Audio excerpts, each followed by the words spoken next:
आज मैं आपको बहुत ही महत्वपूर्ण बात बताने जा रहा हूँ और ये जो टॉपिक है आज का, ये उन बच्चों के लिए है जो लोग दरबार लगा रहे हैं या दरबार लगाना चाहते हैं।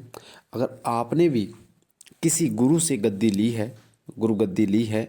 आप दरबार चलाते हैं, चौकी चलाते हैं और लोगों के संकट काटते हैं, तो ये वीडियो स्पेशली आपके लिए है। इस वीडियो को ध्यान से सुनना, बारीकी से, ताकि आपको एक एक चीज़ समझ में आए। कई बार क्या होता है कि जो लोग गद्दी लगाना चाहते हैं वो अलग अलग गुरुओं के पास जाते हैं, अलग अलग व्यक्तियों के पास जाते हैं और फिर एक गुरु का चुनाव करते हैं कि हमें इनको गुरु बनाना है। कई लोग थोड़ी जल्दी कर लेते हैं, कई लोग थोड़ा लेट कर लेते हैं, पर वो जब गुरु बनाते हैं और उनके मन में लोक कल्याण की भावना होती है कि हम दरबार लगाएं, माता रानी का दरबार लगाएं, बाबा का दरबार लगाएं और शक्तियों के माध्यम से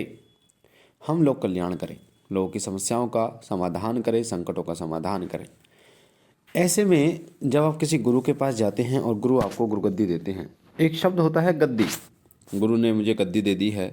दरबार दे दिया है, इसका मतलब कि आप इस योग्य हो जाते हैं कि गुरु आपको उस गद्दी पर विराजमान कर देता है कि आप लोक कल्याण करना शुरू कर देते हैं। तो जब आपको गद्दी मिल जाती है, उसके बाद में यहाँ लोगों के संकट करने शुरू हो जाते हैं, तो आपको एक चीज़ का विशेष रूप से ध्यान रखना है। कई बच्चे इसको कई साल के बाद उनके दिमाग में आता है, कई बार कुछ महीने के बाद उनके दिमाग में आता है, क्योंकि उनको गद्दी से जुड़ी चीज़ें उस समय पर नहीं पता होती। जब शक्तियाँ चलनी शुरू होती हैं तब उन्हें पता चलता है कि हाँ, शक्तियाँ ऐसे चलती हैं, भोग ऐसे दिया जाता है, किस किस का भोग दिया जाता है। उस समय पर गुरु ने अगर आपकी शक्तियों से वचन लिए हैं तामसिक में, तामसिक यानी अंडा हो गया, मीट हो गया, मांस हो गया, ठीक है, या शराब हो गई, इसमें अगर उसने वचन लिए हैं, तो आप अगर ये चाहते हैं कि मैं तामस ना तो खाता हूँ, ना खाती हूँ और ना मैं देवताओं को भोग दूँ, यानी देवताओं का कहने का मतलब, देखो तामस में जो चलते हैं तो देवता होते ही नहीं, कहने का मतलब है उन शक्तियों की बात कर रहा हूँ मैं, जो शक्तियाँ दरबार में संकट काट रही हैं, लोगों के काम बना रही हैं। अगर आपके गुरु ने वचन लेकर उन शक्तियों को तामस में दे रखा है, आपको अंडे पर दे रखा है, और आप चाहते हैं, आपको पता चला दरबार लगने के कई साल बाद या कुछ महीने बाद आपको पता चला कि हमारे गुरु ने तो तामस में दे रखा है और हमें तामस अब नहीं देना है, हमें सात्विक रहना है, किसी तरीके से भी आपका मन बदल गया, ना तो आप खाते हैं ना आप देवताओं को देना चाहते हैं, तो ऐसी स्थिति में आप ये सोचेंगे कि हम उन देवताओं को सात्विक भोग देना शुरू कर दें, तो क्या होगा आपके साथ? अगर आप पहली बात तो जिन शक्तियों को आप तामसिक में पूजते थे, अंडे में, मीट में, मांस में, अगर आप उन्हें सात्विक में पूजना शुरू करेंगे तो वो आपको दिक्कत खड़ी करनी शुरू कर देंगे, या तो आपके काम नहीं करेंगे, या लोगों के संकट नहीं काटेंगे, या गद्दी छोड़ देंगे, या आपको दिक्कत करनी शुरू कर देंगे, सारे की दिक्कत। उसका कारण यह है कि अगर गुरु गुरु जब आपको गद्दी देता है तो गुरु देवताओं से वचन लेता है, उन शक्तियों से वचन लेता है जो आपके ऊपर हैं, शरीर पर खिलाकर, शक्तियों को बुलाकर, सवारी बुलाकर। तो अगर वो वचन गुरु ने लिए हैं तामस में, तो उन वचनों को गुरु ही काट सकता है, उन वचनों को गुरु ही काट सकता है और कोई व्यक्ति नहीं काट सकता। शक्तियाँ अगर मानेंगी तो उसी की मानेंगी जिस उनको वचन दिए, और वचन गुरु को दिए। अगर आप कोई और व्यक्ति उन वचनों को काटने की कोशिश भी करे तो वो एक स्थिति में हो सकता है, या तो गुरु को त्याग दिया जाए, या तो गुरु को छोड़ दिया जाए, या फिर जो गुरु है ना, वही उन शक्तियों से उन वचनों को काट कर दोबारा उन शक्तियों से सात्विक में रूप में वचन ले। सात्विक में, जैसे पहले तामसिक में लिए थे तो वचनों को खंडित करके उसके बाद सात्विक में ले।